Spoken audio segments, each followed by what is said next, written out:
Hello students, welcome everyone. Ray Martin Prashnabichitra solve করছি আমরা 2026 সালে মাধ্যমিক পরীক্ষার জন্য। তো 19টা মডেল কোশ্চেন পেপার সম্পূর্ণ সলিউশন হয়ে গেছে। আমরা আজকে model question paper number 20 solve করব।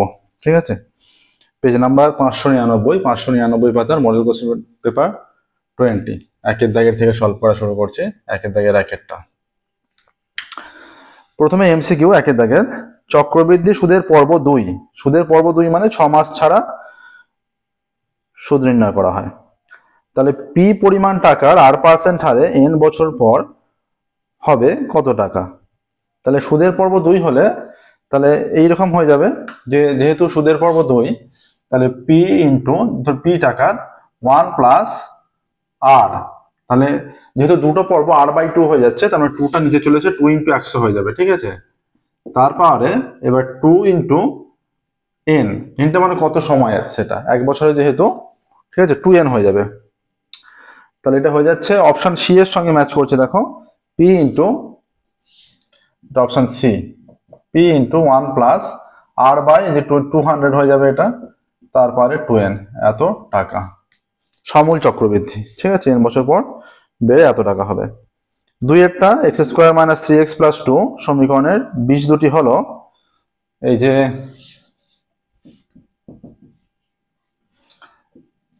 x² - 3x + 2 = 0 সমীকরণ। এবার মিডল ফ্যাক্টর করলে কত হয়ে যাচ্ছে? x + 2 না, x প্লাস নয়, x - 2। নর্মাল মিডল ফ্যাক্টর করবে, তাহলে মিডল ফ্যাক্টর করলে যে x², দুটো সংখ্যার যোগফলটা 3 হওয়া দরকার এবং গুণফলটা 2 হওয়া দরকার, বা x² - 2x - x + 2 = 0, বা x কমন নিলে x - 2 - 1 কমন নিলে x - 2 = 0। তাহলে এখানে দেখো x - 2 দুটো থেকে কমন, এখানে পড়ে আছে x, এখানে -1, 0। তাহলে দুটোকে সেপারেটলি 0 করলে, এটাকে 0 করলে x সমান 2 আসছে, আর x - 1 কে 0 করলে x সমান 1 আসছে। তাহলে দুটো বীজ 1 আর 2, এরা হচ্ছে দুটো বীজ। ঠিক আছে, দেখো নর্মাল মিডল ফ্যাক্টর করবে, মিডল ফ্যাক্টর করে সেপারেটলি 0 করলেই দুটো বীজ আসছে।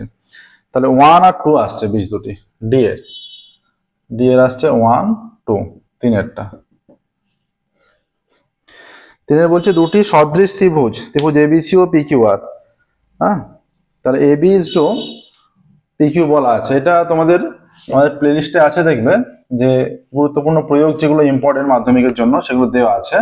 সেখানে দেওয়া আছে দুটো সদৃশ ত্রিভুজের বাহুগুলির অনুপাত যদি দেওয়া থাকে, তাহলে তাদের ক্ষেত্রফলের অনুপাত সেই বাহু দুটির অনুরূপ বাহুর যদি অনুপাত দেওয়া থাকে তাদের বর্গের সঙ্গে সমান হয়। তাহলে এখানে দুটো অনুরূপ বাহুর অনুপাত দেওয়া আছে, এবি ইজ টু পিকিউ। তাহলে এবিসি একটা ত্রিভুজ মনে করো, আর একটা পিকিউআর মনে করো ত্রিভুজ। ঠিক আছে, তাহলে যে কোনো দুটো অনুরূপ বাহু এবি ও PQ 3:5, AB is to PQ যদি 3:5 হয়, তাহলে triangle A B C by triangle P Q R is equal to, এটা হয়ে যাবে ab² বাই pq²। ঠিক আছে, তার মানে এটা 3² বাই 5², তার মানে 9/25। তাহলে এদের আনুপাতিক মান আসছে 9:25। ঠিক আছে, তাহলে এটা হয়ে যাচ্ছে অপশন এ, 9:25। চারেরটা, চারের হয়ে যাচ্ছে আলফার মানটা 0 থেকে 90 ডিগ্রি, ক্লাস 10-এ যতটা মান আছে সমস্ত কিছুই 90 ডিগ্রির মধ্যে। তাহলে sec² alpha plus cos² alpha সর্বনিম্ন মান কত হবে? 0 থেকে 90 ডিগ্রি হলে sec² alpha plus cos² alpha, তাই তো? তাহলে এই যে sec² আলফা কি দিয়েছে, প্লাস না ইন্টু cos² আলফা। তাহলে এটা থেকে সহজেই হয়ে যাচ্ছে, এই যে sec আলফা মানে 1/cos আলফা, তো cos² alpha into cos² alpha, এটা কেটে গিয়ে 1 চলে আসছে। ঠিক আছে, তাহলে sec² আলফা ইন্টু cos² আলফার value 1। Option A 1, option A আসছে 1, 5 6। কোন ঘনকের প্রতিটি তলের কর্ণের দৈর্ঘ্য 5√2। একটা ঘনক যেমন লুডোর ছক্কা, প্রত্যেকটা তল কিন্তু একটা বর্গাকার, বর্গক্ষেত্র হয়ে যাচ্ছে প্রত্যেকটা তল, বর্গক্ষেত্রের চিত্র। তাহলে প্রত্যেক তলের কর্ণের দৈর্ঘ্য 5√2, তাহলে একটা তলের কর্ণের দৈর্ঘ্য 5√2 মানে সেটা একটা বর্গক্ষেত্রের কর্ণ 5√2। তাহলে সেই বর্গক্ষেত্রের বাহু কত হবে? 5√2/√2 কেটে গিয়ে 5 সেমি বা মিটার যেটা আছে তত হবে। ঠিক আছে, এটা কিন্তু সেই ঘনকটার বাহুটা বেরোলো, বর্গক্ষেত্রের বাহু, তার মানে সেটা ঘনকেরও বাহু। হ্যাঁ, তাহলে এত একক, একক দেওয়া আছে। তাহলে ঘনকের বাহু যদি 5 একক হয়, 5 একক হয়, সেই ঘনকের কর্ণ কত হবে? 5√3। ঘনকের একটি তলের কর্ণ বলা আছে, একটি তল, প্রত্যেকটা তল বর্গক্ষেত্র ঘনকের। তাহলে তলের কর্ণ বলা আছে মানে সেখান থেকে আমরা √2 দিয়ে ভাগ করে তলের বাহু বের করে নিলাম। সেই তলের একটা বাহু মানে সেটা ঘনকের একটা বাহু। তাহলে ঘনকের বাহু জেনে গেলাম 5 একক, তার মানে 5 একক, তার মানে ঘনকের কর্ণ 5√3 একক। অপশন সি, 5√3 একক। 6 প্রথম 10টি স্বাভাবিক সংখ্যার গড়। প্রথম 10টি স্বাভাবিক সংখ্যার গড় কত হবে? প্রথম 10টি স্বাভাবিক সংখ্যার গড় এই যে 1 + 2 + ... +10 বাই 10 দিয়ে ভাগ হবে। তাহলে এটা 10, এই সমস্যাটা কত? 10 × 10 + 1/2, এটা কেটে গিয়ে 5 হয়ে যাচ্ছে, ইজ ইকুয়াল টু 5 × 10⁻11/10 সমান 55/10 ইজ ইকুয়াল টু 5.5, 5.5 আসছে। ঠিক আছে, তাহলে প্রথম 10টি স্বাভাবিক সংখ্যার গড় এ 5.5।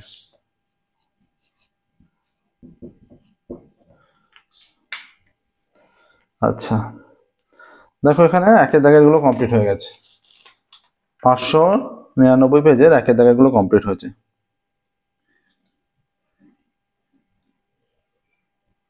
নেক্সট দেখো 2 এর দাগে যাবো এবার।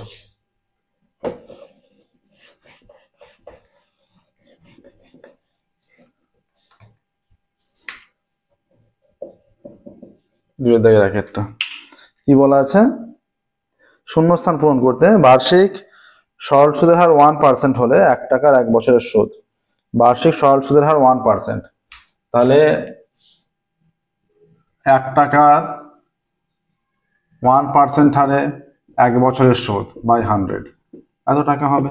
তাহলে 1/100 টাকা, তার মানে 0.01 এত টাকা হয়ে যাচ্ছে শূন্যস্থানে। কত টাকা হবে? 0.01 টাকা। তাহলে 2 এর দাগের একেরটা শূন্যস্থানের সুদ হয়ে যাচ্ছে 0.01 টাকা। ঠিক আছে, নেক্সট দেখো 2 এরটা a/1 b/2 c/3। a/1 সমান b/2 সমান c/3 সমান a/1 is equal to b/2 is equal to c/3 is equal to 2a plus 5b minus 3c by p, 2a plus 5b minus 3c by p এটা দেয়া আছে। ঠিক আছে, তাহলে আমরা এইটা is equal to k ধরে নিচ্ছি।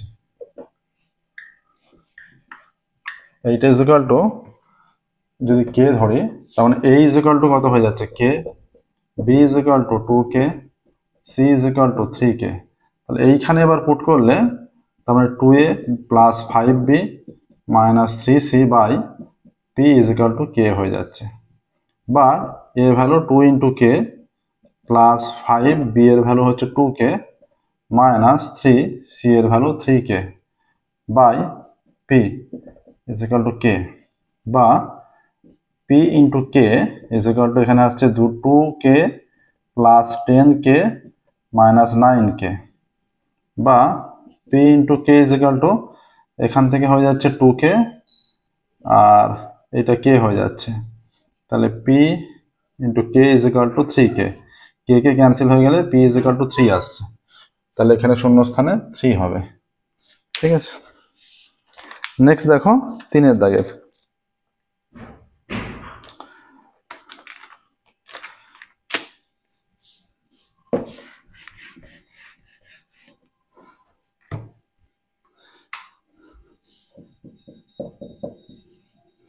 তিনের দাগের বলছে একটি সমবাহু ত্রিভুজের পরিবৃত্তের কেন্দ্র ও।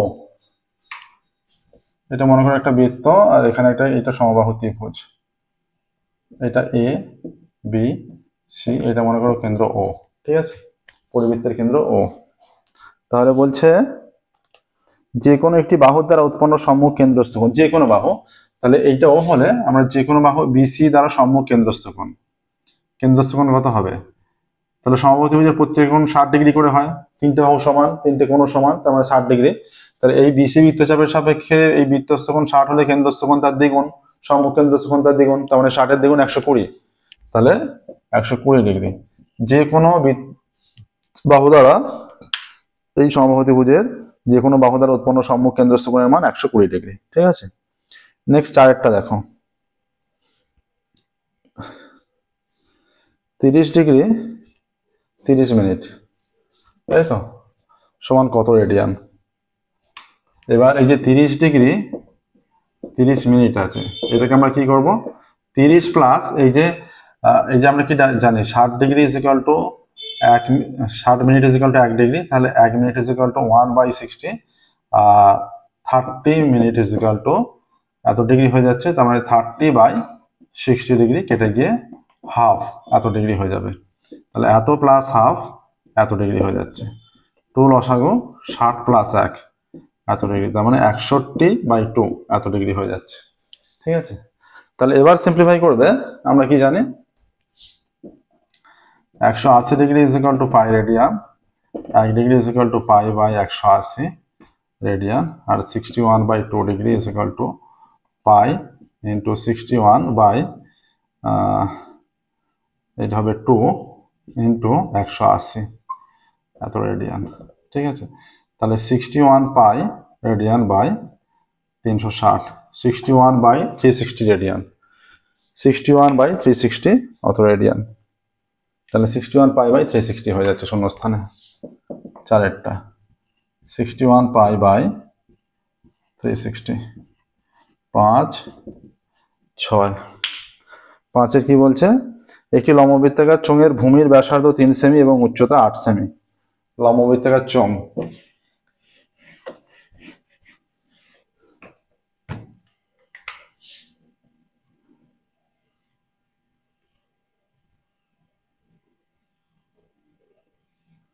এটা একটা লম্ববৃত্তাকার চোঙ।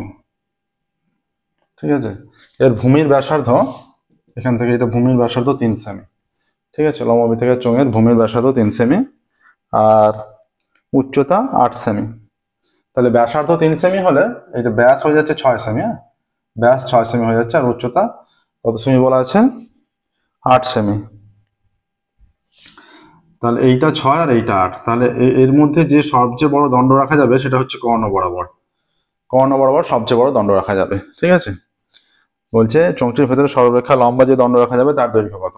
তার মানে এইটা, এই যে ABC যদি নাম দিই, ABC একটা সমকোণী ত্রিভুজ গঠন করছে, যার ভূমি হয়ে যাচ্ছে মনে করো এটা 6 আর উচ্চতা 8, তাহলে এই যে কর্ণটা কত হবে, AC² is equal two BC² plus AB², তাহলে AC² BC 6² প্লাস 8², তাহলে AC² 36 plus 64, AC² is equal two 100, AC is equal to plus minus 10, AC is equal to 10, তাহলে সবচেয়ে বড় যে দণ্ড রাখা যাবে সেটা হয়ে যাবে 10 সেমি। ঠিক আছে, শূন্য স্থানে 10 সেমিটা দেওয়া আছে।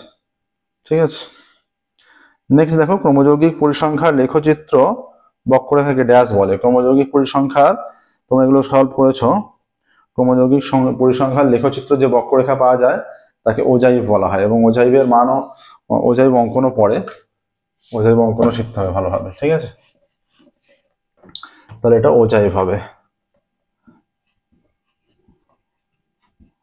ওজাইভ বলা হয়। নেক্সট দেখো 3-এর দাগে সত্য মিথ্যা, 3-এর দাগে শুরু করছি।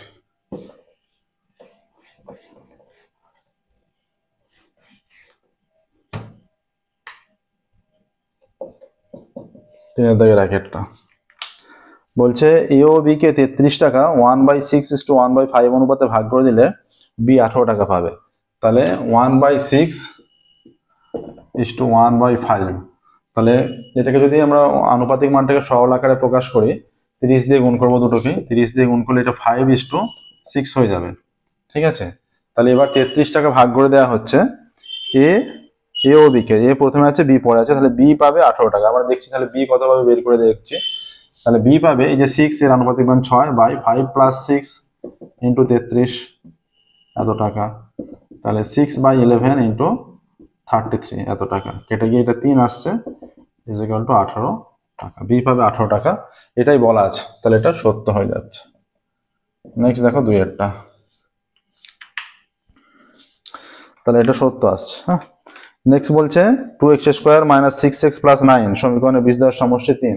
2x square minus 6x plus 9, 2x square minus 6x plus 9, এই সমীকরণের বীজ দেওয়ার সমষ্টি কত? এই যে ax square plus bx plus c is equal two 0, সমীকরণের বীজ দেওয়ার সমষ্টি হয় মাইনাস b বাই a, এখানে b এর জায়গায় মাইনাস 6 আছে, তাহলে বীজ দেওয়ার সমষ্টি মাইনাস অফ মাইনাস 6 বাই 2, তাহলে এইটা b, এখানে b এর জায়গায় মাইনাস 6, তাহলে মাইনাস b, b এর মান পুরো মাইনাস 6টা হচ্ছে b, minus b by a, তাহলে মাইনাস মাসে প্লাস, আর এটা কেটে গিয়ে 3 আসছে, তাহলে সমীকরণের বীজ দেওয়ার সমষ্টি 3, এটাই বলা আছে, তাহলে এটাও সত্য। 3 বলছে একটি ত্রিভুজের 3টি বাহুর দৈর্ঘ্যের অনুপাত 3:4:5 হলে ত্রিভুজটি সর্বদা সমকোণী ত্রিভুজ হবে না। তাহলে একটা ত্রিভুজের 3টে বাহু দৈর্ঘ্য অনুপাত 3:4:5, তো আমরা মনে করছি 3টে বাহু দৈর্ঘ্য যথাক্রমে একটা 3x একক, একটা 4x একক আর একটা 5x একক, এইটা তাহলে 5x তার এইটা স্কোয়ার কত হচ্ছে 25x স্কোয়ার, এইটা একটা বাহু, কোন একটি বাহুর সমষ্টি কোন একটি বাহুর বর্গ সেটা যদি অন্য দুটো বাহুর বর্গের সমষ্টির সঙ্গে সমান হয় তো সেটা সমকোণী ত্রিভুজ হয়।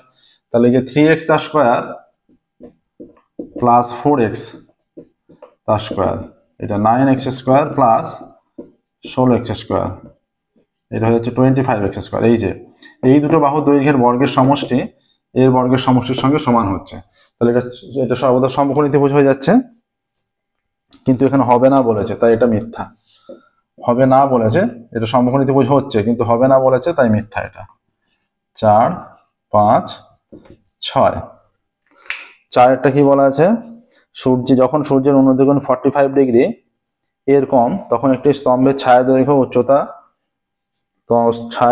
উচ্চতা থেকে কম।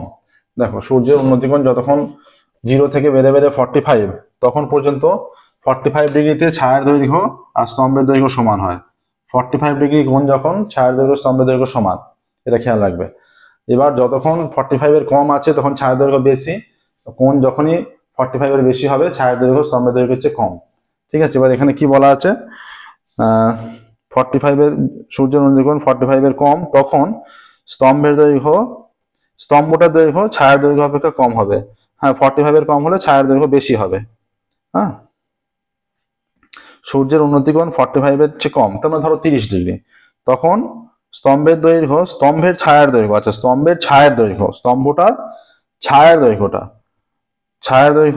স্তম্ভের উচ্চতা থেকে কম না, 45 এর কম হলে ছায়ার দৈর্ঘ্য বেশি হবে, যেমন 30 ডিগ্রিতে ছায়ার দৈর্ঘ্য বেশি হয়। হ্যাঁ, কিন্তু এখানে উল্টোটা বলা আছে যে স্তম্ভের ছায়ার দৈর্ঘ্যটা কম বলে দিচ্ছে 30 ডিগ্রিতে, অ্যাঙ্গেল যত কম ছায়ার দৈর্ঘ্য তত বেশি, এটা খেয়াল রাখতে হবে। তাহলে এখানে উল্টোটা বলা আছে, তাই এটা মিথ্যা। পরেরটা, একটি নিরেট অর্ধগোলক ও একই ব্যাসার্ধ বিশিষ্ট একটি লম্ববৃত্তাকার শঙ্কু যার তির্যক উচ্চতা L বলা আছে, ব্যাসার্ধ R বলা আছে। হ্যাঁ, তাহলে অর্ধগোলক ও শঙ্কুর গোলাকার অংশ জুড়ে দিলে পার্শ্বতলের ক্ষেত্রফল এত বর্গ একক। দেখো চিত্রটাকে অঙ্কন করছি, অর্ধগোলক আর শঙ্কু জুড়ে দেওয়া আছে, এইরকম মনে করো চিত্র, এইটা অর্ধগোলাকার চিত্র আর এটা শঙ্কুর তির্যক উচ্চতা L বলা আছে আর এদের ব্যাসার্ধ R বলা আছে। উভয়েরই ব্যাসার্ধ একই হবে যেহেতু একই জুড়ে দেওয়া হয়েছে এবং তাদের ব্যাসার্ধ এক বলাও আছে। ঠিক আছে, এবার এটা জুড়ে দিলে বলছে যে গোলাকার অংশ জুড়ে থাকবে তার পার্শ্বতলের ক্ষেত্রফল চাইছে, তাহলে পার্শ্বতলের ক্ষেত্রফল এখানে কত হয়ে যাবে? এইটা হয়ে যাচ্ছে অর্ধগোলক ও শঙ্কুর গোলাকার অংশ জুড়ে দেওয়া হচ্ছে, নিরেট অর্ধগোলক ও একই ব্যাসার্ধ বিশিষ্ট লম্ববৃত্তাকার শঙ্কুর তির্যক উচ্চতা L ও ব্যাসার্ধ R, অর্ধগোলক ও শঙ্কুর গোলাকার অংশ জুড়ে দিলে পার্শ্বতলের ক্ষেত্রফল হবে। তাহলে এই যে এইটা গোলাকার অংশ জুড়ে দেওয়া হয়েছে, এর ব্যাসার্ধ R, তাহলে এই এতটার ক্ষেত্রফল কত? যখন পূর্ণ গোলক যেটা তার ক্ষেত্রফল হচ্ছে 4πr², তাই তো? তাহলে এইটা অর্ধেকটা হয়ে যাচ্ছে 2πr², এইটা আর এইটার কতটা? এইটা হচ্ছে πrl, এটাই হচ্ছে ক্ষেত্রফল 2πr² প্লাস πrl। কি এককে আছে? একক আছে এখানে শুধু একক কি বলা আছে, তাহলে এত বর্গ একক 2πr² প্লাস πrl বর্গ একক, এটাই বলা আছে, তাহলে এটা সত্য। সত্য। নেক্সট দেখো, স্কোর বলা আছে, শিক্ষার্থীর সংখ্যা বলা আছে, বিভাজনটির সংখ্যাগুলো মান কত। দেখো চিত্রে এইরকম আছে, যেটা স্কোর আর শিক্ষার্থী কে কত স্কোর করেছে, স্কোর শিক্ষার্থী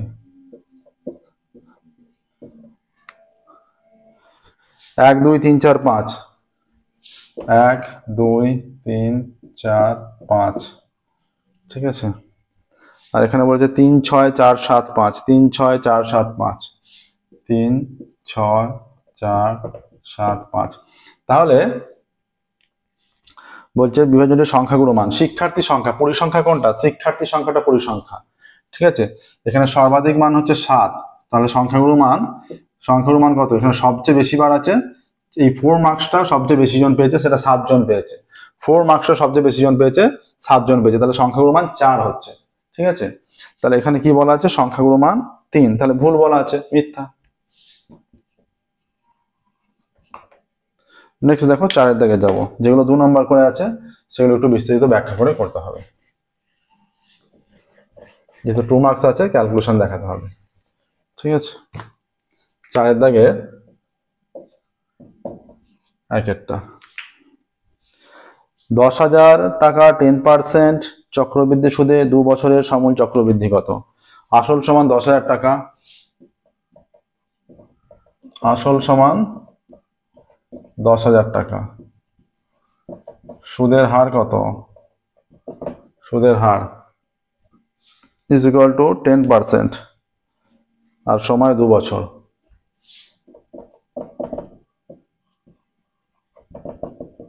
সময় 2 বছর। তাহলে 10,000 টাকা 10% চক্রবৃদ্ধি সুদে 2 বছরের সমূল চক্রবৃদ্ধি কত। 10,000 টাকার 10% চক্রবৃদ্ধি সুদে 2 বছরের সমূল চক্রবৃদ্ধি সমান 10,000 ইন্টু 1 প্লাস r বাই 100, মানে 10/100, তারপরে 2, এত টাকা, 0 0 কেটে গেল, is equal two 10,000 into 1 plus 1/10, তারপরে 2, এত টাকা, is equal two 10,000 into 10/10, 10 plus 1, তারপরে 2, এত টাকা। তাহলে 10,000 ইন্টু 11/10, তারপরে 2, এত টাকা, is equal two 10,000 into 11/10 into 11/10, এত টাকা। এই শূন্য কাটলো, পরের শূন্য কেটে গেল, 11 11 কত হয়, 121, দুটো শূন্য পড়ে আছে, এত টাকা। দেখো 12,100 টাকা। 10,000 টাকা 10% চক্রবৃদ্ধি সুদে 2 বছরের সমূল চক্রবৃদ্ধি হয়ে যাচ্ছে, 10,000 টাকা 10% হারে 2 বছরের সমূল চক্রবৃদ্ধি হয়ে যাচ্ছে 12,100 টাকা, ঠিক আছে। ক্যালকুলেশনটা দেখো এইভাবে করতে হবে। নেক্সট দেখো 4 দাগের 2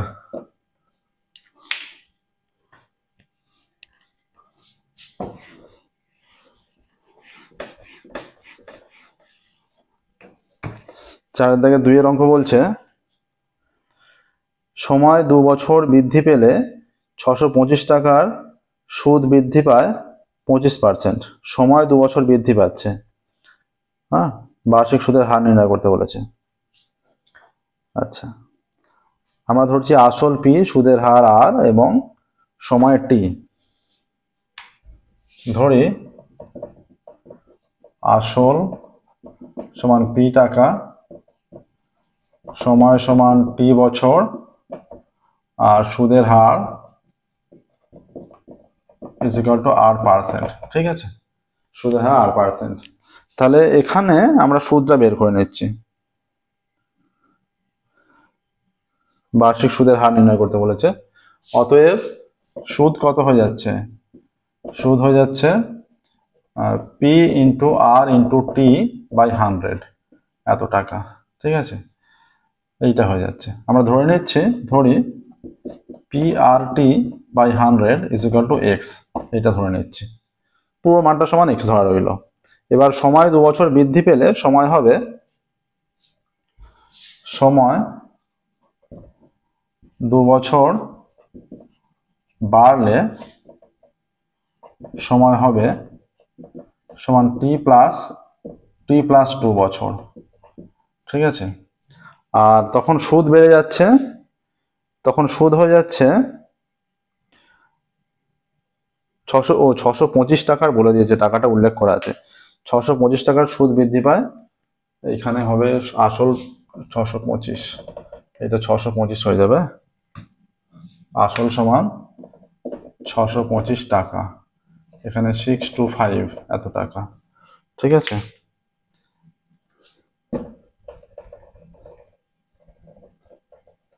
তাহলে এইটা কাটছে, কেটে গিয়ে 25 25 625 হয়ে যাচ্ছে, আর এটা 4 সমান 25 RT/4 এত টাকা হয়ে যাচ্ছে সুদ, ঠিক আছে। সময় 2 বছর বাড়লে সময় এত হয়ে যাচ্ছে, আর সুদ বাড়ছে। আমরা এখানে ধরে নিচ্ছি, ধরি 25 RT/4 is equal to X, এটা ধরে রাখছি। এখন এইখানে সুদ কত হয়ে যাচ্ছে? সুদ হয়ে যাচ্ছে 625 ইন্টু আর ইন্টু t+2/100 এত টাকা, আবারও 25 25 625 4 25 100 ইজ ইকুয়াল টু 25 আর t+2 ইজ ইকুয়াল টু 4 এত টাকা, ঠিক আছে। তাহলে শর্তানুসারে কি হয়ে যাবে? এইটা মাইনাস এইটা ইজ ইকুয়াল টু 25, বিয়োগ ফলটা। তাহলে সময় 2 বছর বৃদ্ধি পেলে সুদ বৃদ্ধি পায় 25 টাকা, তাহলে সুদের হার 8টা নির্ণয় করতে হবে। তাহলে শর্তানুসারে এটা এক্সট্রা ধরা লাগছে না, ঠিক আছে। শর্তানুসারে এরপর যে ক্যালকুলেশনটা করবে, দুভাবে আগে 625 টাকা টি বছর ধরে নিয়ে সময় টি বছর, সুদের হার 8% ধরে নিয়ে সুদ নির্ণয় করেছি, সময় 2 বছর বাড়িয়ে দিয়ে সুদ নির্ণয় করেছি। এবার বাড়ালে 25 টাকা বৃদ্ধি পাচ্ছে, শর্তানুসারে যে বাড়ানোর পরে যেটা হয়েছে 25 r into t+2/4 minus 25 RT/100 is equal to 25 RT/100 না, বাই 4, 25 টাকা বাড়ছে। বা আর লসাগু হলে 25 RT প্লাস 25 দোকানে 50 r minus 25 RT is equal to 25, 25 RT কেটে গেল, বা 50 R/4 ইজ ইকুয়াল টু 25, বা r is equal to 25 into 4/50, 25 দোকানে 50 2 দোকানে 4, বা r is equal to 2, r is equal to 2 আসছে। তাহলে এখানে কি লিখবে? বলেছে বার্ষিক সুদের হার নির্ণয় করো, অতএব বার্ষিক সুদের হার 2%। বলেছে বার্ষিক সুদের হার নির্ণয় করো, অতএব বার্ষিক সুদের হার অ্যান্সার লিখবে, অতএব বার্ষিক সুদের হার 2%, ঠিক আছে। বার্ষিক সুদের হার হয়ে যাচ্ছে 2%। নেক্সট দেখো 4-3, এরকম একটা ভালো অঙ্ক ছিল, প্রসেসটা দেখে নাও। নেক্সট একটা দ্বিঘাত সমীকরণ দিয়েছে, দ্বিঘাত সমীকরণে বীজ দুটি বাস্তব ও সমান বলেছে। কি এর মান? একটা যে কোনো দ্বিঘাত সমীকরণ মনে রাখবে, তার বীজদ্বয় বাস্তব ও সমান হলে তার নিরূপক সর্বদা 0 হয়। হ্যাঁ,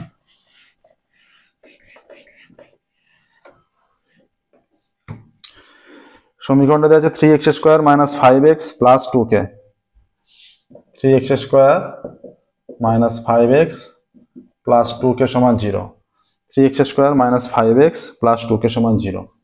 তাহলে নিরূপক কত? নিরূপক ডিসক্রিমিন্যান্ট b² - 4ac মাইনাস b হচ্ছে -5, এইখানে b² - 4a আর c হচ্ছে 2k, এটা -5² 25 মাইনাস 3 4 12 দোকানে 24k।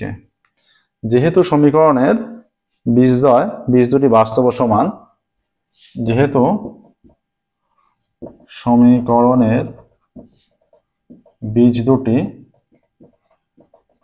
বাস্তব এবং সমান, তাই কি হবে, অতএব 25 minus 24k is equal two 0, বা minus 24k is equal to minus 25, minus minus কেটে দেওয়া হলো, বা k ইজ ইকুয়াল টু 25/24, এইটা আসছে। ঠিক আছে, তাহলে বীজ দুটি বাস্তব ও সমান হলে k এর মান, অ্যান্সার লিখবে বীজ দুটি বাস্তব ও সমান হলে k এর মান 25/24। অতএব বীজ দুটি বাস্তব ও সমান হলে k এর মান 25/24। ঠিক আছে, দেখো এইটা আসছে। নেক্সট দেখো 4 দাগের 4, 3 পর্যন্ত হলো, প্রসেসটা দেখে নাও। এটা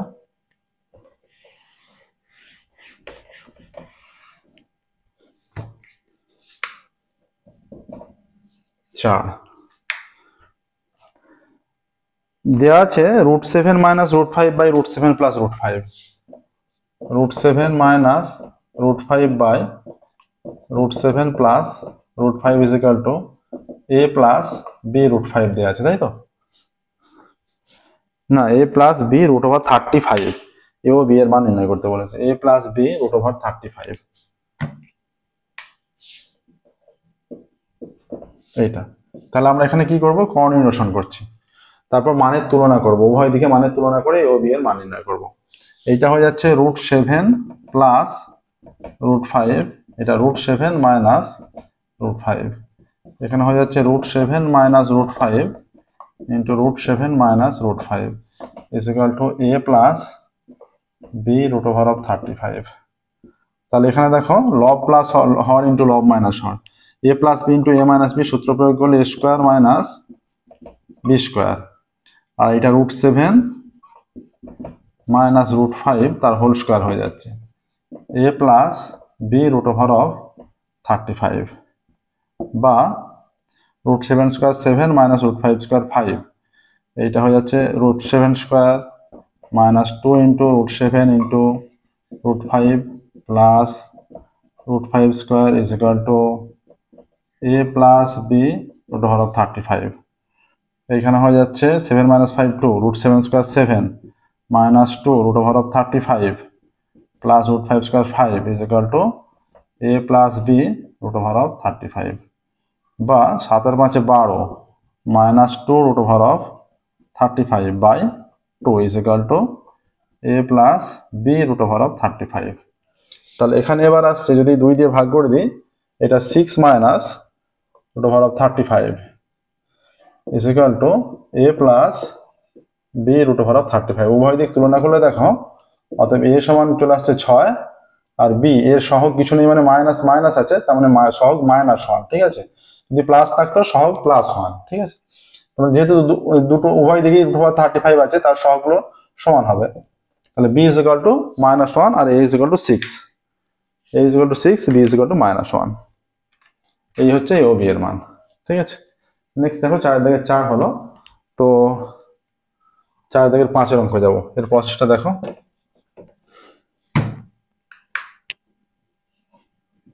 5-এর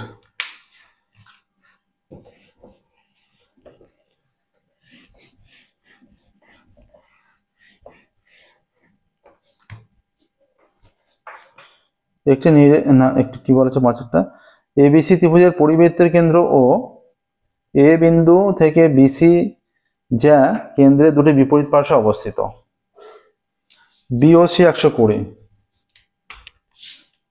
এবিসি ত্রিভুজের কি বলা আছে, বলা আছে এবিসি ত্রিভুজের পরিকেন্দ্রের কেন্দ্র ও, আচ্ছা এটা ও কেন্দ্র, কি বলা আছে এখানে, বিওসি 120 ডিগ্রি, বিএসি এর মান কত, বিওসি ও কোণটা এমন ভাবে নিতে হবে যেন 120 ডিগ্রি হয়, এইরকম ভাবে যদি নিই, মোটামুটি এইভাবে এ বি সি, তাহলে বি না, এইভাবে হচ্ছে না, এটা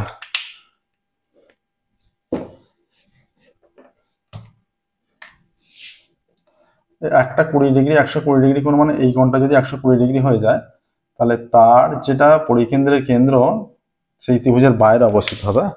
বিওসি পরিকেন্দ্রের কেন্দ্র ও, বিওসি 120।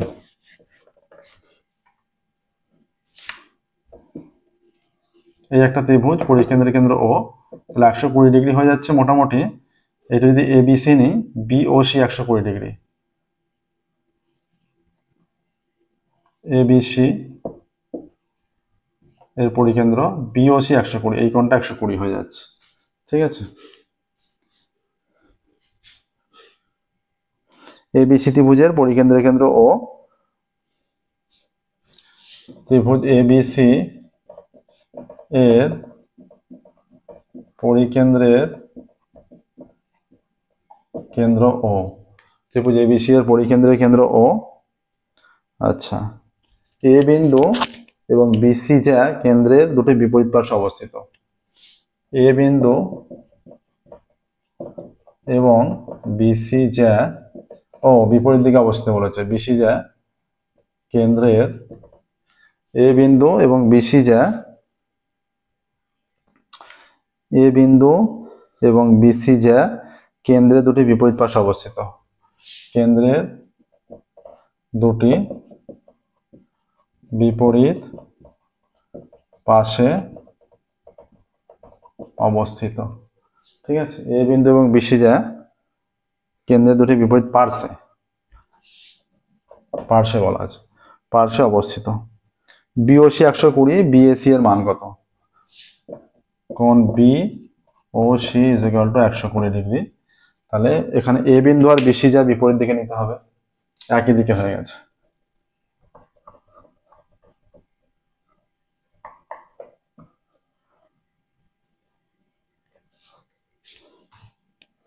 এটা হচ্ছে পরিকেন্দ্রের কেন্দ্র। এইখানে যদি বিসি নিয়ে নিই,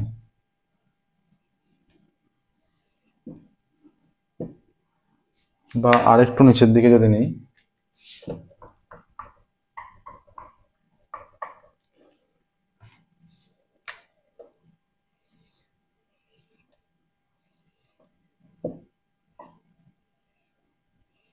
এইটা 120 ডিগ্রি। ঠিক আছে, এটা 120 ডিগ্রি। এ বিন্দু এবং বিসি যা, বিওসি, এ বিন্দু এবং বিসি যা কেন্দ্রের দুই বিপরীত পার্শ্বে অবস্থিত। তাহলে বিএসি এর মান কত? বিএসি, এটা যেটা চিত্র যেটা বলছে যে এই কেন্দ্র আর এ বিন্দু এই যে বিপরীত পার্শ্বে অবস্থিত, এইটা হয়ে যাচ্ছে 120 হলে এই দিকটা হয়ে যাচ্ছে, এই দিকটা হয়ে যাচ্ছে, এই দিকটা 120, একদিকটা 120 হলে অন্য দিকটা হয়ে যাচ্ছে 240 ডিগ্রি। তাই ঠিক আছে, মানে এই যে অবস্থানের ব্যাপারটা, এই অবস্থানটা, এই একটা ত্রিভুজ, হ্যাঁ, এই অবস্থানটা, এটা অবস্থান এইরকম হবে যে পরিকেন্দ্রের কেন্দ্র যদি কোনো একটা কোণ বিএসি কোণ যে নির্ণয় হচ্ছে, হ্যাঁ, একটা ত্রিভুজের, যে এই যে 60 ডিগ্রি, 60 ডিগ্রি তো বলেনি, যে এখানে একটা কোণ যাই হোক, বিওসি কোণ নির্ণয় করা হচ্ছে।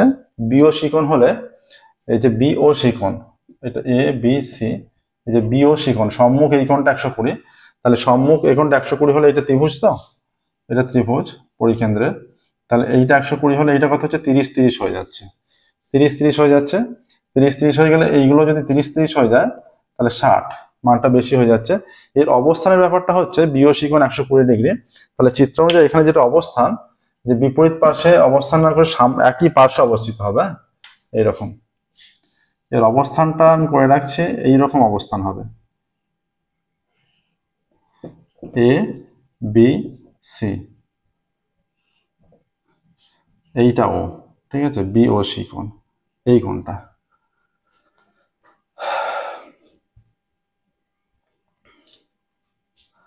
তাহলে এই যে বিওসি কোণ 120 ডিগ্রি হয়ে গেলে, হ্যাঁ, এই যে বিওসি কোণ এটা 120, একই পার্শ্বে অবস্থিত। তাহলে এইখানে এই ত্রিভুজের ক্ষেত্রে পরিবৃত্তের কেন্দ্র, তাহলে কেন্দ্রস্থ কোণ বৃত্তস্থ কোণের দ্বিগুণ হয়। তাহলে এই যে বিসি বৃত্তচাপের সাপেক্ষে এই চিত্রটা,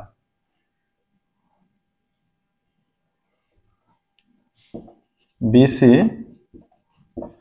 বৃত্তচাপের সাপেক্ষে এই ত্রিভুজটা, বিসি বৃত্তচাপের সাপেক্ষে কেন্দ্রস্থ কোণ কত? কেন্দ্রস্থ কোণ বিওসি এবং বৃত্তস্থ কোণ সমান বিএসি। তাহলে কেন্দ্রস্থ কোণ বৃত্তস্থ কোণের দ্বিগুণ হয়।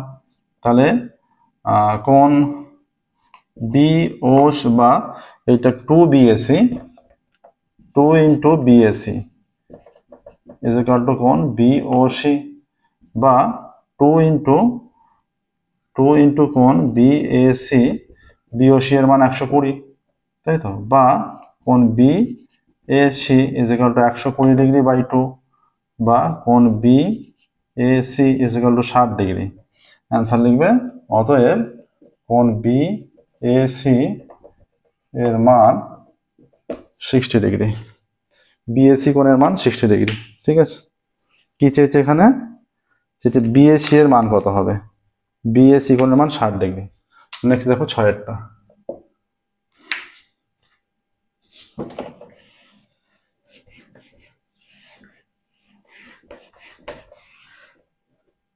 একটা চিত্র দেওয়া আছে এখানে। এটা একটা বৃত্ত, এখানে দূর থেকে এরকম দুটো স্পর্শক আছে। ঠিক আছে, এবার পি বিন্দু থেকে এই বরাবর একটা স্পর্শক আছে, এটা P. A B S T R, A B S T আর। তাহলে পি আর এবং পিটি দুটি স্পর্শক। ঠিক আছে, চিত্রে এ বি এস টি আর, চিত্রে P R PT O A B, চিত্রে পি আর পিটি এবং A B, P R PT এবং এ বি ও কেন্দ্রীয় বৃত্তের তিনটি স্পর্শক। ও কেন্দ্রীয় বৃত্তের তিনটি স্পর্শক। এটা ও কেন্দ্রীয় বৃত্তের তিনটি স্পর্শক।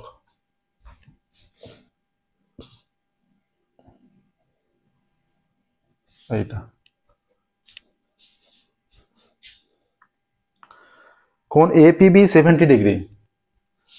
কোণ APB is equal two 70 degree. APB মানে এই কোণটা 70 বলে দিচ্ছে। ঠিক আছে, এপিবি 70 ডিগ্রি। এওবি এর মান নির্ণয় করো। আমাদের মান নির্ণয় করতে হবে এই কোণটা এওবি। এটা দেখো, যেহেতু এপিবি 70 ডিগ্রি, আমরা কি জানি? তাহলে আমরা জানি বৃত্তের ব্যাসার্ধ এবং স্পর্শক লম্ব হয়, তাই তো। এটা খেয়াল রাখতে হবে, ব্যাসার্ধ এবং স্পর্শক লম্ব হয়। আচ্ছা, এইখানে কি আছে? এই জায়গায় স্পর্শক অঙ্কন করলে ব্যাসার্ধ আর স্পর্শক ওখানে লম্ব হতো। আচ্ছা,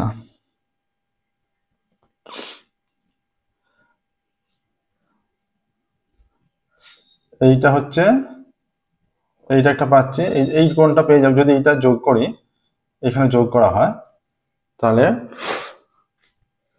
এর সাপেক্ষে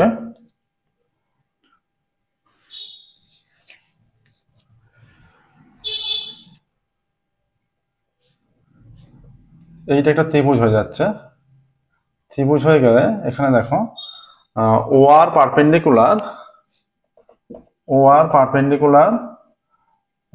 পি আর এবং ওটি পারপেন্ডিকুলার পিটি। তাহলে এইটা 90 হয়ে যাচ্ছে, এইটা 90 হয়ে যাচ্ছে। তাহলে এই সমস্ত কোণটা পুরোটা কত হচ্ছে? তাহলে এই যে পি টি পিটি আর পিটি ও আর এর এই দুটো 90 কোণ টি ও আর ইজ ইকুয়াল টু এই যে 360 মাইনাস এদের সমষ্টিটা 70 প্লাস 90 প্লাস 90 কত হচ্ছে? 360 মাইনাস 90 90 180 আর 70 250 সমান 110। তাহলে এই কোণটা হয়ে যাচ্ছে 110। তাহলে এইদিকে সম্পূর্ণ কোণটা কত হবে? এইদিকে সম্পূর্ণ কোণটা যেটা হবে, তাহলে দেখো দুটো সমান স্পর্শক, তাহলে দুটো সমান স্পর্শক, এইটা 110, তাহলে এই দিকের কোণটা, এই যে প্রবৃদ্ধ কোণ পি, মানে এই দিকেরটা প্রবৃদ্ধ কোণ TOR ইজ ইকুয়াল টু 360 থেকে 110 বিয়োগ করে দিই, 0 5 6 2 250 হয়ে যাচ্ছে, তাই তো? তাহলে এই দিকের কোণটা পুরোটা 250 হয়ে যাচ্ছে। আচ্ছা,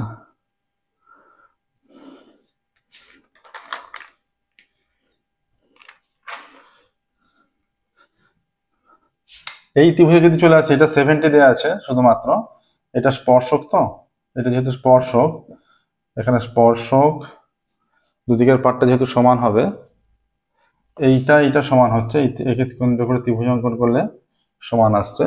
আচ্ছা, এইটা 250 আসছে PTR। আচ্ছা, এই দুটো ত্রিভুজ যেটা PTR এর মধ্যে, এটা যদি যোগ করে দিই, যোগ করে আমরা কিছু সুবিধা পাচ্ছি না এই ক্ষেত্রে। এটা সমান, এটা ব্যাসার্ধ হচ্ছে বড়, এটা এটা সমান কোণ উৎপন্ন করলেও এটা 90 হলে এটা সমান হচ্ছে না কোনোভাবে। আচ্ছা, এই দুটো ত্রিভুজ সর্বসম হয়ে যাচ্ছে এবং এই দুটো কোণ সমান হয়ে যাচ্ছে, কিন্তু আসলে কোণগুলো কত সেটা নির্ণয় করতে হবে। আচ্ছা, এটা বৃত্তস্থ চতুর্ভুজ আসছে না, এই কোণটা আমরা একটা জিজ্ঞাসা চিহ্ন রাখছি, এই কোণটা এখানে একটা জিজ্ঞাসা চিহ্ন রাখছি, এটা আমরা পরে সলভ করব, ঠিক আছে?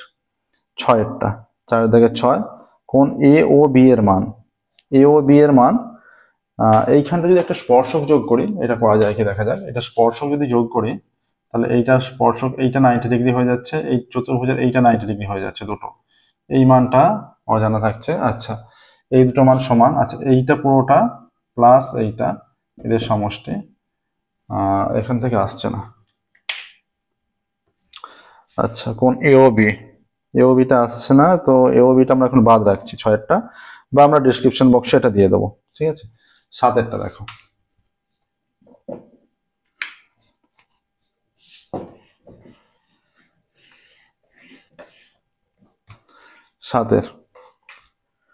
7এর বলছে ত্রিভুজ ABC এর DOE যথাক্রমে AB ও AC এর ওপর দুটো বিন্দু,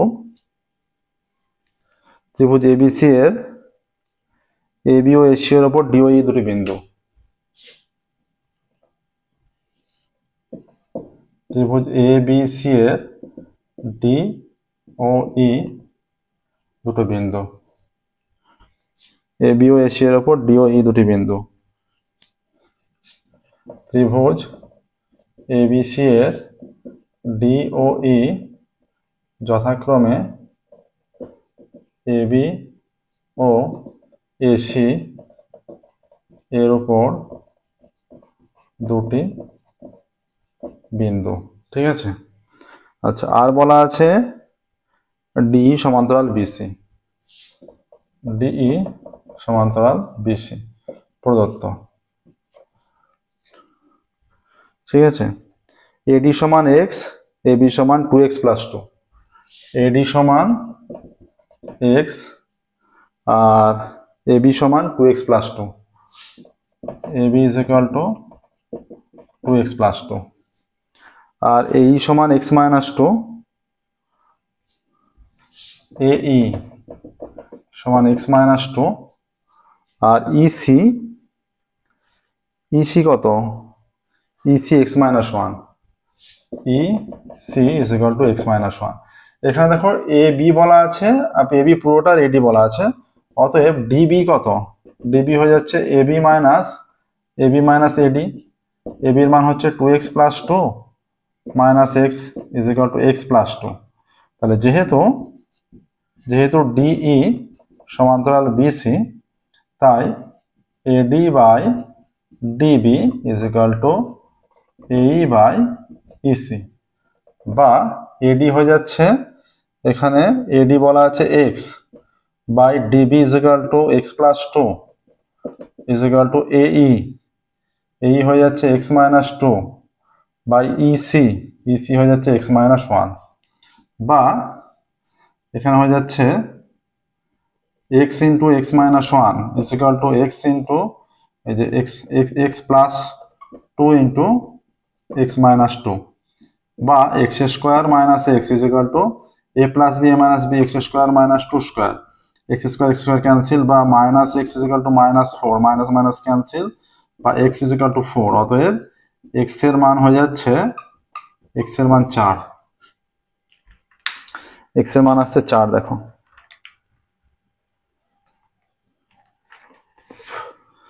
নেক্সট 7 হলো 8-এর।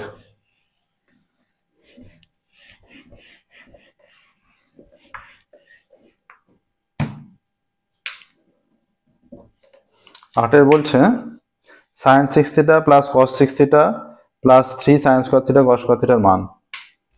Sign to the power 6 theta plus cos to the power 6 theta plus 3 sine square theta cos square theta সমান, এটা আমরা লিখতে পারি সাইন স্কয়ার থিটা তার cube plus cos square theta তার cube plus 3 sine square theta into cos square theta into 1, কিছু নেই মানে 1 লিখতে পারি। তাহলে এটাকে আমরা আবারও লিখতে পারি সাইন স্কয়ার থিটা তার cube plus cos square theta তার কিউব, তাহলে A cube plus B cube plus 3a into B into 1 এর মান আমরা লিখতে পারি sine square theta plus cos square theta.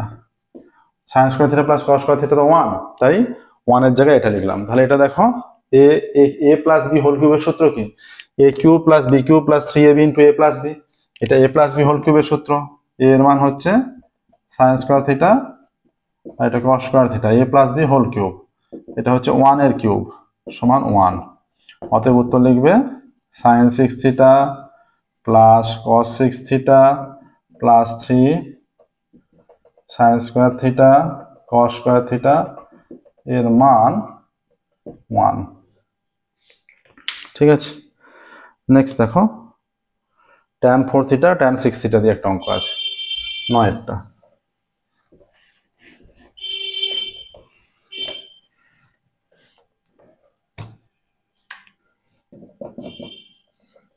অঙ্ক tan 4 থিটা tan 6 থিটা সমান 1, tan 4 থিটা tan 6 থিটা সমান 1 দেয়া আছে, tan 4 theta into tan 6 theta সমান 1। ঠিক আছে, তাহলে এখানে বলছে 6 থিটা ধনাত্মক সূক্ষ্মকোণ হলে থিটার মান, বা tan 6 theta is equal to 1 by tan 4 theta ভাগ গুণ আকারে ছিল, এদিকে ভাগ আকারে নিয়ে চলে গেলাম। তাহলে tan 6 theta is equal two tan টা উপরে গেলে cot হয়ে যাবে cot 4 থিটা, বা tan 6 theta is equal two cot মানে এটা tan 90 মাইনাস 4 থিটা নিচ্ছি আমরা। tan 90 minus theta cot theta হয়, তো tan 90 minus theta cot theta হয়, উভয় দিক দিয়ে tan তুলে দিচ্ছি। তাহলে 6 theta is equal to 90 degree minus 4 theta, 90 minus 4 theta, বা 6 theta plus 4 theta is equal to 90, বা 10 থিটা ইজ ইকুয়াল টু 90, বা theta is equal to 90 by 10, বা থিটা ইজ ইকুয়াল টু 9, থিটার মান আসছে 9। কি বলেছে, থিটার মান নির্ণয় করো। অতএব থিটার মান 9 ডিগ্রি। নেক্সট দেখো এটা 9 হলো 10-এর। এই টাইপের অঙ্ক আমরা আগেও সলভ করেছি।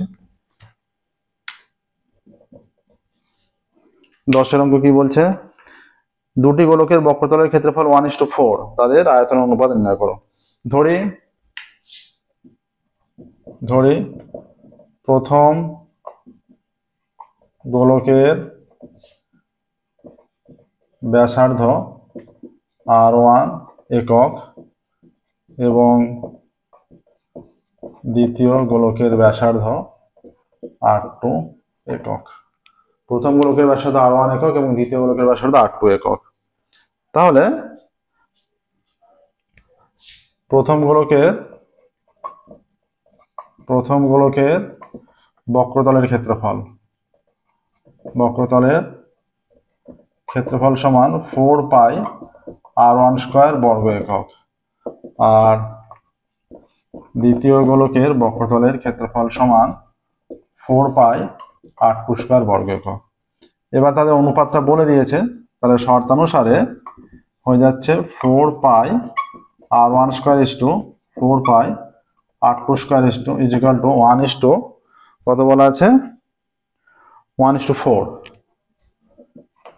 বা r1 square by r2 square, 4 পাই উঠে গেলে 1/4, বা r1 বাই r2 তার স্কয়ার ইজ ইকুয়াল টু 1/4, বা r1 বাই r2 কত হবে 1/2। ঠিক আছে, তাহলে r1 by 1 is equal to r2 by 2, বা r1 by 1 is equal to r2 by 2 সমান কে ধরছি আমরা। তাহলে r1 ইজ ইকুয়াল টু কে, এখানে লিখবে কে নট ইকুয়াল টু 0, অশূন্য ধ্রুবক, আর r2 is equal to 2k হয়ে যাচ্ছে। r1 is equal to K আর r2 is equal to 2k। অতএব গোলক দুটির আয়তনের অনুপাত, এবার লিখবে অতএব গোলক দুটির আয়তন অনুপাত একবারে নির্ণয় করছি। অতএব গোলক দুটির আয়তনের অনুপাত, আয়তনের সূত্র 4/3 r cube, 4/3 r1 is to 4/3 r2 cube. 4/3 তুলে দেওয়া হচ্ছে, ঠিক আছে, আর r1 এর মান কত কে, তাহলে কে কিউব ইজ টু r2 মান 4/3 তুলে দিলে, আর r2 মান হচ্ছে 2k তার cube is equal to K cube is to 8k cube is equal to 1:8। আয়তন অনুপাত আসছে 1:8। ঠিক আছে, দেখো নেক্সট, দেখো 11 দাগেরটা।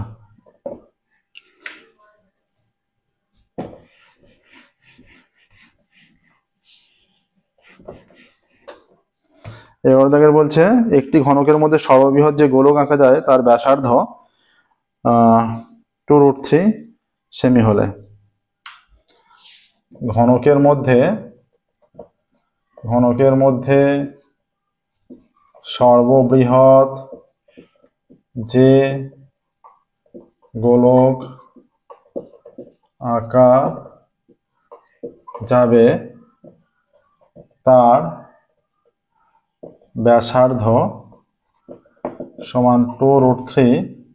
ঘনকের মধ্যে সর্ববৃহৎ যে গোলক আঁকা যাবে তার ব্যাসার্ধ 2√3 সেমি। ঘনকের মধ্যে এটা একটা ঘনক মনে করো, এটা সাপোজ একটা ঘনক, এরকম একটা গোলক। ঠিক আছে, ঘনকের মধ্যে সর্ববৃহৎ যে গোলক অঙ্কন করা যাবে তার ব্যাসার্ধ 2√3 সেমি। তাহলে এইটা ব্যাসার্ধ হয়ে যাচ্ছে।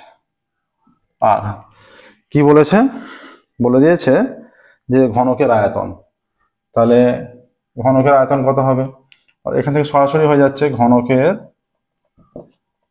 আয়তন, ডাইরেক্ট সূত্র ফেলে দিচ্ছি 4/3 পাই, আচ্ছা পাইয়ের মান বসাচ্ছে পাই আর কিউব, আর মানে 2√3 তার কিউব এত ঘন সেমি। তাহলে 4/3 ইন্টু 22/7 ইন্টু 2√3 ইন্টু 2√3 ইন্টু 2√3 এত ঘন সেমি ইজ ইকুয়াল টু 7টা তো থেকে যাচ্ছে।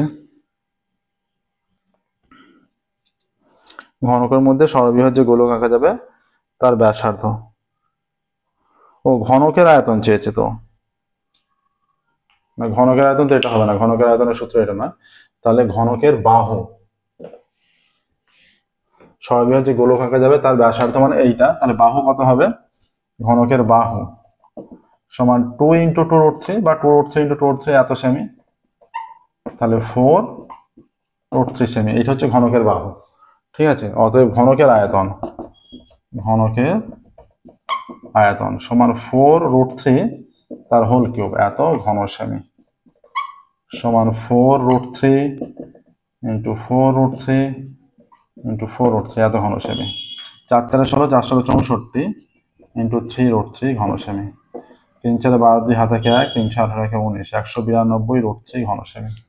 ঠিক আছে, এইটা আসছে দেখো 192 রুট 3 ঘনকের আয়তন। নেক্সট দেখো 12টা বলছে 1 2 3 4 5 5টি মান আছে, রাশিগুলির যৌগিক গড় দেয়া আছে।